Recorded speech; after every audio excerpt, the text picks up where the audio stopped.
Hey guys, welcome back to my channel study with Shilpa. कैसे हैं आप सब? आई होप आप सब अच्छे होंगे, हेल्दी होंगे। ओके, तो आज हम इंग्लिश ग्रामर का एक टॉपिक करने जा रहे हैं, सब्जेक्ट वर्ब अग्रीमेंट। ये आपके जितने भी एग्ज़ाम है, टीचिंग एग्ज़ाम वगैरह में ये आता है टॉपिक, और ये थोड़ा कंफ्यूजिंग भी है। स्टूडेंट्स को कन्फ्यूजन हो जाती है, इज़ कहाँ आएगा, आर कहाँ आएगा। तो ये सब आज हम इस वीडियो में हम कवर कर लेंगे। आपको उसके बाद मेरे हिसाब से कन्फ्यूजन नहीं होनी चाहिए। मैं आपको इजी तरीके से सब कुछ एक्सप्लेन करने की कोशिश करूँगी, ठीक है। So let's start. सबसे पहले finite verb must agree with its number and person, ठीक है। फाइनाइट वर्ब, ये इसका पहला टॉपिक है, subject verb agreement. Finite verb है ना, वो नंबर और पर्सन से अग्री करना चाहिए। अब पहले आपको ये पता होना चाहिए कि फाइनाइट वर्ब होता क्या है। फाइनाइट वर्ब वो वर्ब है जिसमें टेंस होता है, ठीक है, और जो सब्जेक्ट के साथ अग्री करता है। जैसे द गर्ल इज़ डांसिंग, ठीक है, द गर्ल्स आर डांसिंग। तो ये क्या है? ये फाइनाइट वर्ब है, क्योंकि सब्जेक्ट के साथ अग्री कर रहा है। द गर्ल एक है, लड़की एक, सिंगुलर के बारे में बात हो रही, इसीलिए सिंगुलर वर्ब यूज़ हुआ है इज़। यहाँ पे द गर्ल्स प्लूरल है, इसीलिए प्लूरल वर्ब यूज़ हुआ है, ठीक है, आर। तो इसमें इज़ डांसिंग, आर डांसिंग, ये फाइनाइट वर्ब है, ठीक है। इनफाइनाइट वर्ब कौन होते हैं? जिसका सब्जेक्ट से कोई भी, जिसका मतलब नहीं होता है, जो सब्जेक्ट के साथ चेंज नहीं होता है, ठीक है। तो फाइनाइट वर्ब सब्जेक्ट के साथ चेंज होते हैं, जो सब्जेक्ट होता है उसके अकॉर्डिंगली हम फाइनाइट वर्ब यूज़ करते हैं, ओके। तो फाइनाइट वर्ब के साथ अग्री होना चाहिए, पहला पॉइंट ये है। द गर्ल सिंगुलर है, तो इज़ डांसिंग ये भी सिंगुलर होना चाहिए, ठीक है। तो जो सब्जेक्ट एंड वर्ब है वो अग्री होने चाहिए नंबर में। यहाँ एक के बारे में बात हो रही है तो सब्जेक्ट भी इज़ लगा है, इज़ डांसिंग, ठीक है। द गर्ल्स एक से ज़्यादा है तो आर डांसिंग, ओके। तो ये रूल 1 है सब्जेक्ट वर्ब अग्रीमेंट का, subject and verb agree number, ठीक है। दूसरा है द एरर ऑफ प्रॉक्सिमिटी। तो द एरर ऑफ प्रॉक्सिमिटी क्या होता है, पहले ही समझ लेते हैं हम। बहुत बार क्या होता है, subject and its verb are separated by a long phrase और इवन ए क्लॉज, ठीक है। जो सब्जेक्ट है वो एक लॉन्ग फ्रेज या क्लॉज से सेपरेट रहते हैं, सब्जेक्ट एंड वर्ब, ठीक है। तो इसमें क्या होता है, हमको ये देखना है जो वर्ब अग्री करेगा वो एक्चुअल सब्जेक्ट के साथ अग्री करेगा, ठीक है। जो वर्ब अग्री करेगा वो एक्चुअल सब्जेक्ट के साथ अग्री करेगा, नाउन प्रोनाउन के साथ अग्री नहीं करेगा। देखो इसमें द एप्पल सब्जेक्ट दिया है और ये बीच में एक फ्रेज़ आ गया, इन दिस बास्केट, ठीक है। उसके बाद आर डिलीशियस वर्ब आया है, ये सब्जेक्ट है, ये वर्ब है। तो इसमें जो वर्ब है वो जो एक्चुअल सब्जेक्ट है उसके साथ अग्री करेगा। द एप्पल्स, एप्पल्स प्लूरल है, इसीलिए ये भी यहाँ आर यूज़ हुआ है, ठीक है। द एप्पल होता तो यहाँ पे इज़ होता, ठीक है। The apple in this basket is delicious, okay. Apples है इसलिए आर यूज़ हुआ है, okay. The strong bond of affection between the two cousins was obvious, ठीक है। तो इसमें वॉज है वो बॉन्ड को, ठीक है, ये इसको इसके साथ अग्री कर रहा है। द स्ट्रॉन्ग बॉन्ड ये सब्जेक्ट है और ये आपका वर्ब है, ओके। आई होप आपको ये क्लियर हो गया। पहले है फाइनाइट वर्ब अग्री होना चाहिए नंबर एंड पर्सन के साथ। और द एरर ऑफ प्रॉक्सिमिटी, कभी कभी क्या होता है सब्जेक्ट के बाद एक फ्रेज़ या क्लॉज आ जाता है, तो एक्चुअल जो, और उसके बाद वर्ब आता है, तो एक्चुअल जो सब्जेक्ट है उसके साथ वर्ब अग्री करेगा, ओके। जैसे यहाँ पे एप्पल्स के साथ आर आया है, ठीक है। आई होप आपको क्लियर हो गया है। अब हम इसके बारे में और रूल्स पढ़ेंगे। अब देखो थर्ड पॉइंट है द इंट्रोडक्टरी देयर, ठीक है।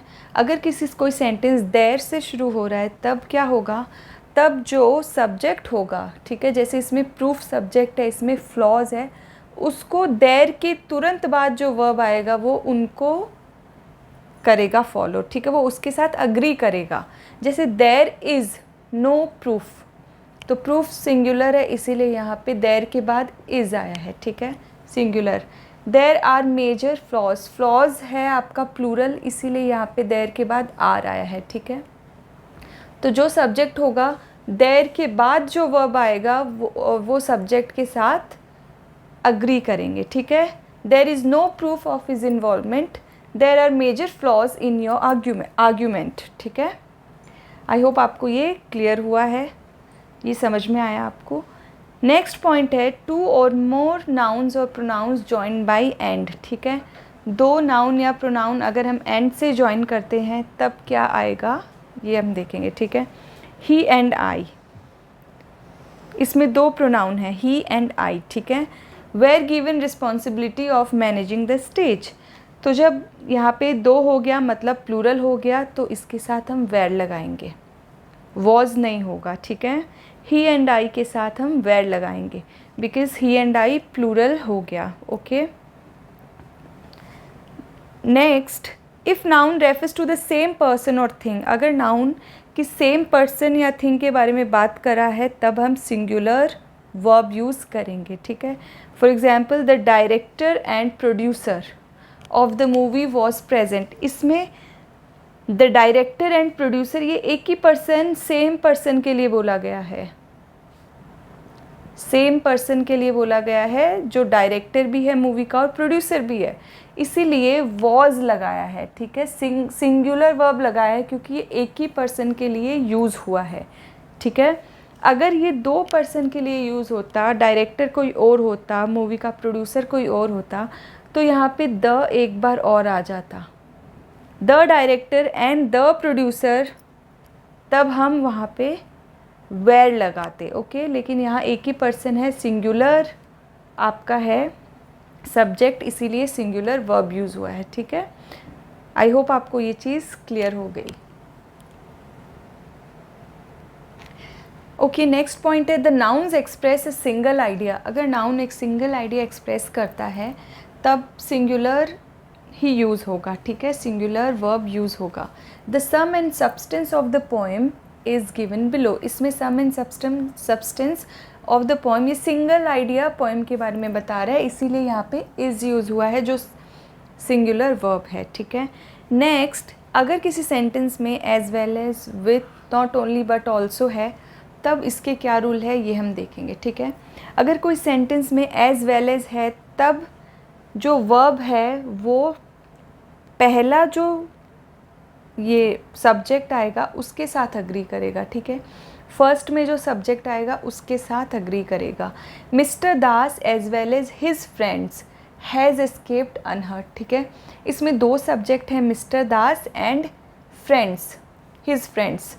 ठीक है, लेकिन जब किसी सेंटेंस में एज वेल एज रहता है तब जो वर्ब है वो फर्स्ट सब्जेक्ट के साथ अग्री करेगा, मिस्टर दास के साथ अग्री करेगा। अगर इसके साथ अग्री करता तो यहाँ पे हैव होता, लेकिन फर्स्ट जो सबसे पहले सब्जेक्ट आएगा उसके साथ अग्री करेगा। ठीक है, मिस्टर दास सिंगुलर है इसीलिए यहाँ पे सिंगुलर वर्ब यूज़ हुआ है हैज़। ठीक है, आई होप आपको ये क्लियर है। जो वर्ब है वो फर्स्ट जो सब्जेक्ट है उसके साथ अग्री करेगा, सेकंड सब्जेक्ट फ्रेंड्स है इसके साथ अग्री नहीं करेगा। ठीक है, इसीलिए यहाँ पे हैज़ आया है। ठीक है, आप कंफ्यूज मत होना। Next, you as well as I are responsible for our losses. ठीक है, इसमें सब्जेक्ट यू है एंड आई है, तो अकॉर्डिंग टू रूल जो वर्ब है वो फर्स्ट सब्जेक्ट के साथ अग्री करेगा। फर्स्ट सेंटेंस में सबसे पहले जो सब्जेक्ट आया वो यू है, यू के साथ आर आता है। ठीक है, इसीलिए यहाँ पे आर आया है। आई अगर यहाँ पे होता यू की जगह I as well as you, अगर इसको इंटरचेंज कर देते I as well as you are, तब क्या आता, आई पहले आ जाता, तब हम यहाँ पे एम लिखते।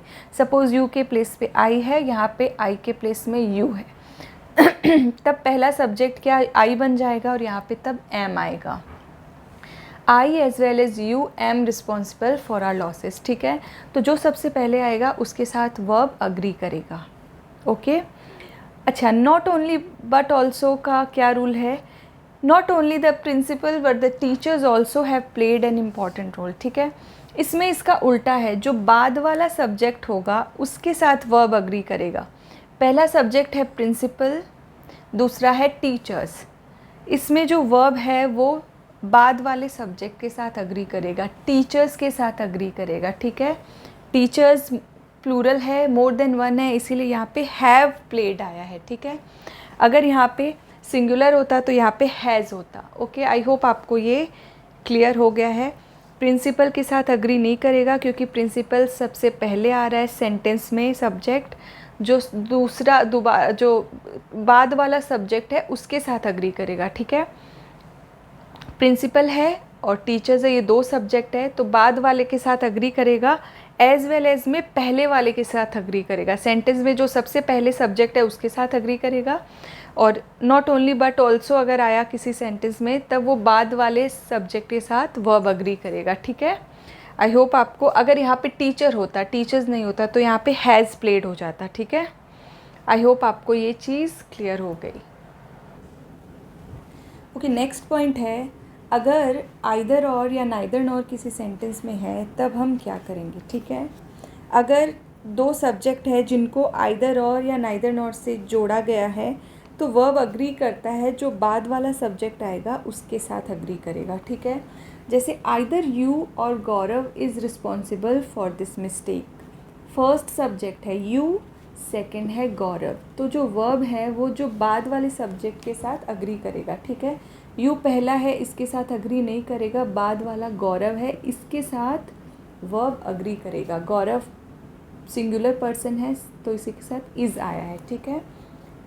तो अगर किसी सेंटेंस में आइदर और नाइदर नॉर से अगर सब्जेक्ट जॉइंट है तब हम बाद वाले के साथ वर्ब अग्री करता है, ठीक है। इसमें देखो, neither Gaurav nor you are responsible for the mistake. Gaurav इसमें पहले आ गया इस सेंटेंस में और यू बाद में आ गया। दो सब्जेक्ट है तो बाद वाले के साथ जो ये रहा आपका वर्ब, ये यू के साथ अग्री करेगा, ठीक है, बाद वाले के साथ according to the rule. Okay, Gaurav के साथ अग्री नहीं करेगा क्योंकि इस सेंटेंस में गौरव फर्स्ट सब्जेक्ट है, फर्स्ट पहले, सबसे पहले आया है सब्जेक्ट और यू बाद में है, तो बाद वाले के साथ अग्री करेगा। ओके, और कोई सेंटेंस में either, neither, each, everyone, one of the, none, ये सब आता है तो वो हमेशा सिंगुलर वर्ब आता है इनके साथ, ठीक है। अगर कोई सेंटेंस में either, neither, each, everyone, none, one of the, none, इनके साथ सिंगुलर वर्ब आएगा always. For example, I hope आपको दिख रहा है, she does not care what either of her parents says, ठीक है। तो इसमें आइदर के साथ सिंगुलर वर्ब आया है सेज। ओके, कुछ और एग्जांपल्स मैं लिखूंगी, नाइदर, ईच, एवरीवन, सबके एग्जांपल्स लिखूंगी जिससे आपको क्लियर हो जाएगा, ठीक है। Let me erase this. Okay, तो अब हम एग्जाम्पल्स देखेंगे। Either, neither of these two students has done well. Neither के साथ मैंने आपको बताया either, neither, each, everyone, one of the, none, इन सब के साथ सिंगुलर वर्ब आएगा, ठीक है। तो नाइदर के साथ हैज़ डन सिंगुलर आया है। Each one is suitable for the job, each singular, each के साथ सिंगुलर वर्ब आया है इज़, ठीक है। इसमें बहुत सारे स्टूडेंट्स को कन्फ्यूजन होती ही है, वो आर लगा देते हैं, ईच वन आर सूटेबल, या एवरीवन के साथ भी आर लगा देते हैं। तो आपको पता होना चाहिए ये सिंगुलर, इनके साथ ऑलवेज सिंगुलर वर्ब आता है, ठीक है। Each one is suitable for the job, everyone in the family has been question, ठीक है। तो हैज़ आएगा इसके साथ, एवरीवन के साथ भी सिंगुलर वर्ब आएगा, ठीक है। One of these books is going to win the award, one of के साथ भी आपका सिंगुलर वर्ब आएगा। ओके, आई होप आपको मेरा वीडियो पसंद आया। अगर आपको मेरा वीडियो पसंद आया तो please like, share and subscribe. Thank you all for watching my video. मैं इसका ये पार्ट 2 भी बनाऊंगी, ठीक है। ये पार्ट 1 है, पार्ट 2 भी बनाऊंगी, अभी बहुत कुछ बचा है इसमें। आपका पूरा subject verb agreement topic clear कर दूंगी, ठीक है, एंड कवर कर लूँगी। Thank you so much.